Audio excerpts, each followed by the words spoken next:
I don't write, I feel tired, sad, and my heart is heavy. And when I write, concern and fear torment me."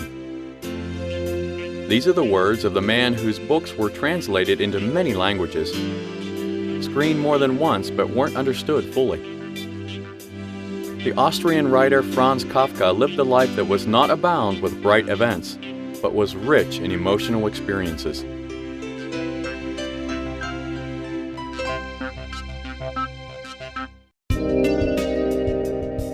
He was born on the 3rd of July, 1883, in a Jewish family that lived in Prague, which was part of the Austro-Hungarian Empire at the time. His father managed to make his way in the world and became the owner of a fancy goods store. The financial stability turned this man, who was practical and primitive, but with little education, into a family tyrant, suppressing any display of will and independence by the people that surrounded him. The eternal war between Franz and his father allowed the biographers to call his life the illustration of Oedipus's complex. In his childhood, Franz never felt happy. Moreover, he was always anxious. While studying in school, he was sure that he would fail an exam and wouldn't be admitted to the next term. And as nothing like that happened, he became more and more convinced that destiny would take vengeance on him during the final exam, when everybody would come to know of his total ignorance.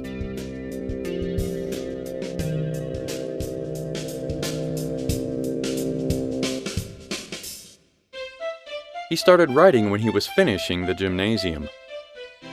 Kafka wrote in German, though he knew Czech very well, French a little, and spoke Yiddish.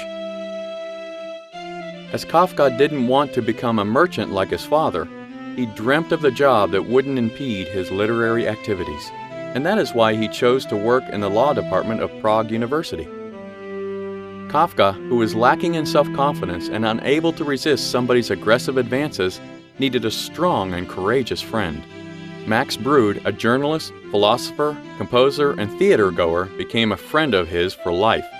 Max managed to perceive a grain of greatness in Franz's first uncertain literary experiments. For a long time, Kafka considered himself to be ugly, was ashamed of his leanness and height, 182 centimeters, which he thought was too much. Max helped him to overcome this barrier as well. Franz started visiting cafes, pubs, and red light districts.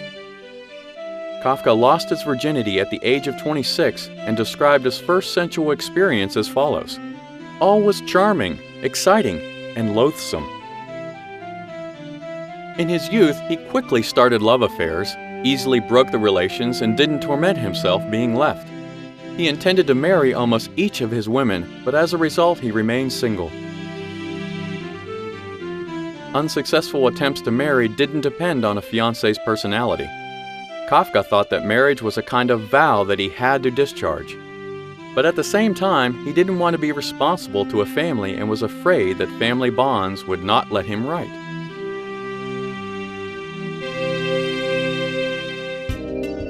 Kafka was afraid of loneliness, but parting with it frightened him even more. In 1906, Kafka was hired at an insurance company. In spite of his doctor's degree and diligence, he took up humble, low-paying jobs. But it suited Franz because his job was not important to him, and literature was always the top priority. His pen produced short stories and novellas, the novels The Castle and The Trial. He worked till 2 in the afternoon, then he slept and devoted most of his nights to writing, the sphere to which his despotic father didn't have access. This daily routine had a pernicious effect on his weak health. His migraine, insomnia, and neurosis worsened, and in 1917 he was diagnosed with tuberculosis.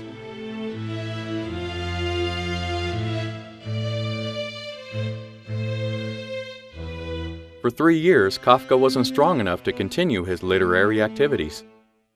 When he was only 39, Kafka retired on a pension because of his poor health. And soon he realized the idea which he had nursed for a long time and moved to Berlin, where he was going to be a free literary man. Only his worsening of his health made him return to the native Prague he hated. Franz spent the last agonizing months of his life in a sanatorium near Vienna. Due to the excruciating pain he felt while swallowing, he could not eat at all and literally was dying of emaciation. He lost his voice, and Franz communicated with his relatives using a pencil and a piece of paper.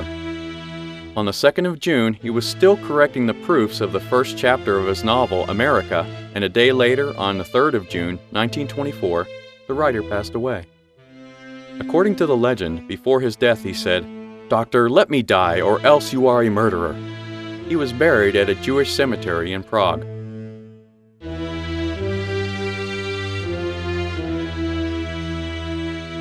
In the literary world, the death of Franz Kafka wasn't noticed.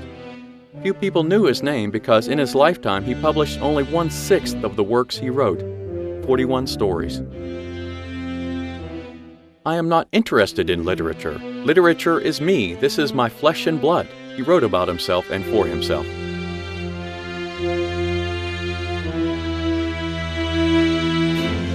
However, less than a year after Kafka died, his friend Max Brod broke the writer's last will, demanding to destroy his manuscripts and published everything, including the most private and secret works. In this way, he revealed Kafka's name to future generations.